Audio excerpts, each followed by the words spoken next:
Openly মুক্তভাৱে বিচৰণ কৰিছে হাতীটোৱে। এয়া চাওক, আপোনালোকক দেখালো। এয়া হাতগাঁও পুখুৰীণ পথৰ দৃশ্য আপোনালোকক দেখালো।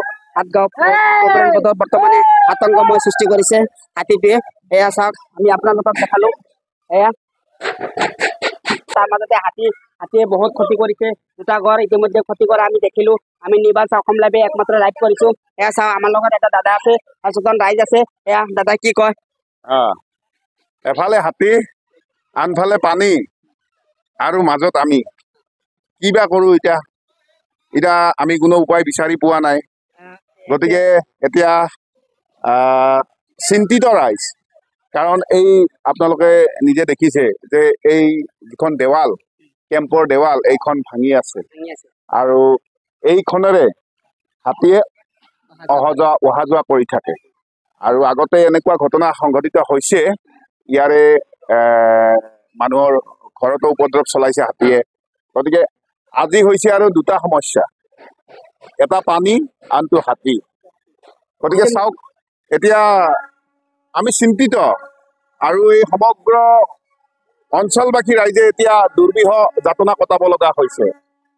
হাতীৰ সংকাত আৰু ঘৰ বাৰী সকলো একেকাৰ কৰি সকলোতে পানী। কি কৰিব এতিয়া? ক'ত যাম আমি? কি কৰিম? আমি চিন্তাত পৰিছো, ৰাইজ চিন্তাত পৰিছে।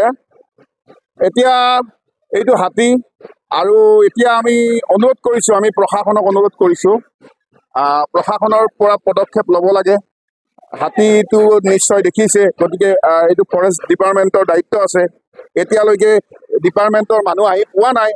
গতিকে দেখিছে, অলপ আগতে ঘৰটো ভাঙিলে আৰু সেয়া মানুহৰ ঘৰৰ পিনে হাতীটো গৈ আছে। গতিকে ইয়াত মানুহ দুনুহ আছে। গতিকে কাৰ কি অৱস্থা হয়, গতিকে এতিয়া ইনচিডেণ্ট, কিবা এটা দুৰ্ঘটনা সংঘটিত হ'ব লাগে ইয়াৰ বাবে দায়ী কোন হ'ব?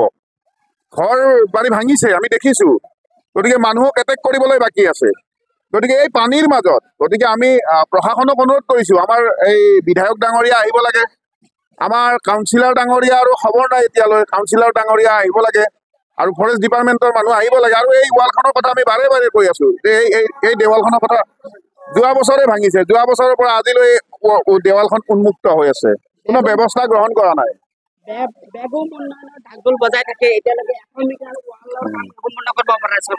তাকেতো, সেয়া নিৰ্বাচনৰ সময়ত আহিব, ভোট লাগে বুলি কব, আৰু নিৰ্বাচনৰ পিছত ৰাইজক পাহৰি যায়। মই নিজে এই ৱাৰ্ডটোত নিৰ্বাচন খেলিছিলো, অসম জাতীয় পৰিষদৰ পৰা পৰাজিত হৈছো। কিন্তু সেই সময়ত মই ৰাইজক কৈছিলো, কিন্তু যিহেতু পৰাজিত হৈছো, একো কৰিব নোৱাৰো, হয়নে নহয়? কেৱল মাত মাতিব পাৰো।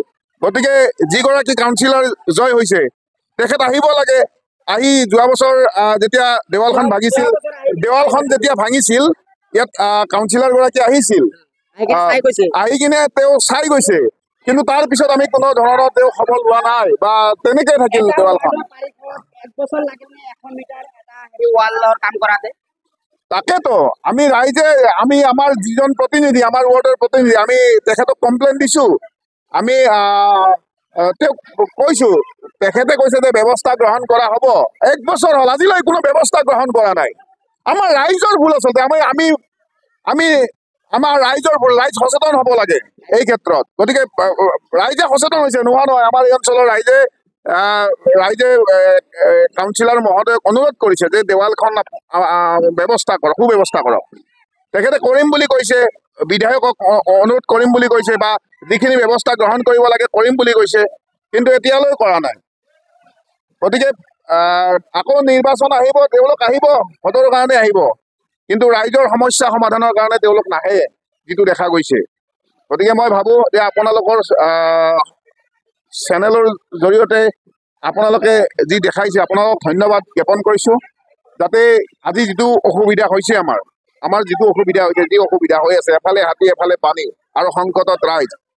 গতিকে ৰাইজৰ যি দুৰ্বিহ তোমাই চাওক, এই ৰাইজ দেখাই দিয়াচোন, কেমেৰা দেখাই দিয়া কি অৱস্থা হৈছে। চাওক, এয়া চাওক কেনেকুৱা অৱস্থা হৈছে, ডুব গৈছে, এতিয়া মাথাটো ওলাই আছে ৰাইজৰ। গতিকে এনেকুৱা এটা পৰিৱেশৰ সৃষ্টি হৈছে। গতিকে খবৰ ল'ব লাগে, প্ৰশাসন আহিব লাগে। প্ৰশাসন যন্ত্ৰ কিহৰ কাৰণে? ৰাইজৰ বাবে। গতিকে ৰাইজক সহায় কৰিব লাগে। এয়া পোৱাৰ পৰা হাতী মুক্ত বিচৰণ কৰি আছে এতিয়ালৈকে ফৰেষ্ট ডিপাৰ্টমেণ্টৰ মানুহ আমি এতিয়ালৈকে দেখা নাই কি ক'ব গতিকে ডিপাৰ্টমেণ্টৰ মানুহে নিশ্চয় খবৰ পাইছে, কিন্তু এতিয়ালৈ ইয়ালৈ আহিব সাহস কৰা নাই। কিয় বা সাহস কৰা নাই? গতিকে ৰাইজে ভুগিছে, আজি ৰাইজৰ সমস্যা ৰাইজে ভুগিছে। যোৱাকালিৰ পৰা ইয়াতে সকলো ঘৰ পানীৰ তলত, ৰন্ধা বঢ়া কৰিব পৰা নাই, খাব পৰা নাই, ল'ৰা ছোৱালীতো স্কুলত যাবই পৰা নাই। এতিয়া ইয়াৰে ৰাইজৰ চব ঘৰতে পানী, আপুনি কি ক'ব? এই ৰাইজ ইয়াৰে বহুখিনি মানুহ বেলেগত যাব লগা হৈছে, এনেকুৱা পৰিস্থিতি হৈছে। ইয়াত ঘৰ বাৰী লেট্ৰিন বাথৰুম কুঁৱা চব একাকাৰ হৈ গৈছে। গতিকে কেনেকুৱা এক দুৰ্বিষহ যাতনা। গতিকে ইমান এটা সমস্যা, ৰাইজে মানে বাৰুকৈ ভুগিছে বুলি ক'ব লাগে। মহিলাগৰাকীয়ে দেখাই দিয়ে কি অৱস্থা হৈছে, আহিব পৰা নাই। গতিকে ৰাইজে ভুগিছে, সাঁতুৰি আহিছে, ৰাইজে বাৰুকৈ ভুগিছে। তাৰ পিছতো কাৰো খবৰ নাই, কোনো প্ৰশাসনৰ মানুহৰ খবৰ নাই আমাৰ। গতিকে এতিয়া চাওক, এতিয়া আৰু এটা ঘৰ ভাঙিলে, ঘৰ ভাঙি আছে এটা, গতিকে এটা এটাকৈ ঘৰ ভাঙি আছে। গতিকে ৰাইজৰ অৱস্থা কাহিল হৈ গৈছে। তাৰ পিছতো প্ৰশাসনৰ কোনো মানুহ ইয়াত আহি পোৱা নাই। গতিকে আহিব লাগে, আমি অন্তত কাউন্সিলৰজন আহি ইয়াত দেখা দিব লাগে।